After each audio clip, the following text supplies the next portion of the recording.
Hello, science team. I'm going to do a demonstration, hopefully showing you the seasons and the Earth's axis and the orbit on a very succinct video.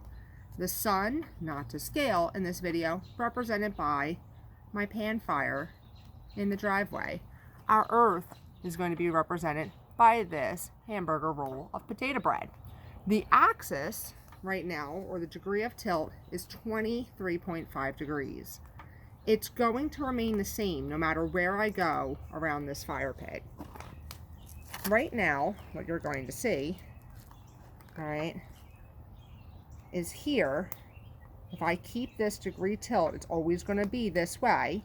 You will see that the northern hemisphere, or the top of the potato ball, is pointed away from the fire. The bottom is pointed toward it.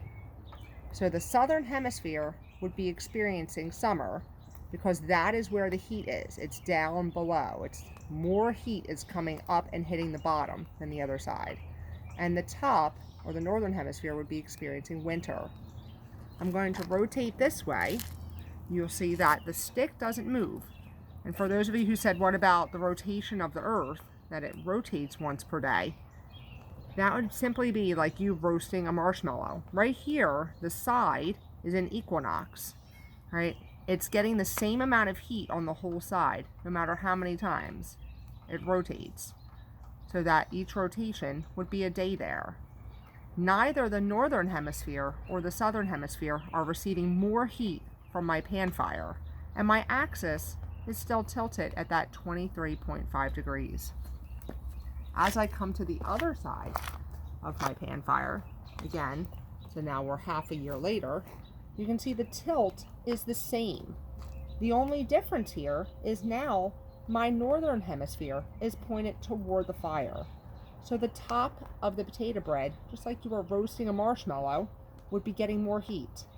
And I'm rotating it, just like we talked about in class, to simulate the day action, all right?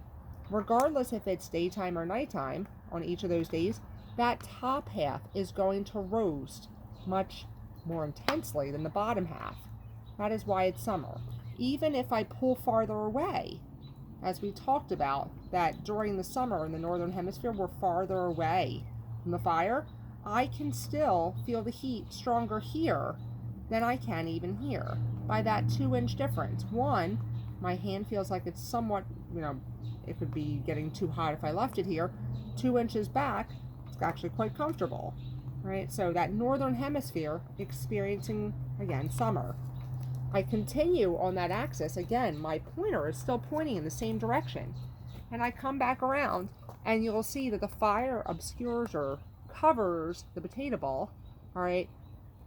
It's in an equinox again. That whole side is receiving an equal amount of heat as it rotates through its pattern. So again, what do we have here? You have the equinox. You have an equal amount of sunlight.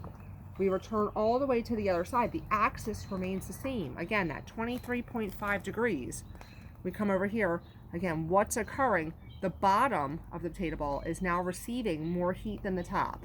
So our northern hemisphere is now in winter, and our southern hemisphere is in summer. So again, all these patterns are going to be relatively unchanging. Our travel or orbit around the sun, again, our axis tilt is going to remain the same, taking 365 days or 1 year, all right, regardless. As I come to this side, you can see the northern hemisphere is in summer, the southern hemisphere is now away from the fire. It's in winter. In equinox, whether it be either side, the sides of the potato ball are going to receive equal amounts of heat. Those are those equal amounts of sun rays. And then coming to the other side again, you can see that full rotation. That is why we have seasons. It doesn't matter how far away you are. If you take your own self in a fire, you know this instinctively, because if you lean toward a fire, you can feel more heat. That's essentially what the Earth is doing. It's leaning toward it. Even if I step away, right, and I'm farther away, if I tilt myself toward the fire, that heat becomes, much more felt from my body, right? My feet don't feel it because they're not leaning forward, but my hands are feeling it because I'm tipping forward. it doesn't matter how far away I am. It matters about the tilt. All right, and that Earth's tilt is remaining constant relatively. All right, except its oscillations. All right, but you can see how that tilt's going to affect. The tilt does not change. I just want to make sure that we understand this. The tilt as it goes around is not flipping. This isn't the moon where it has one revolution at the same pole. All right, this tilt is going to remain constant. So don't confuse the tilt of the Earth and seasons with anything we learned about the moon.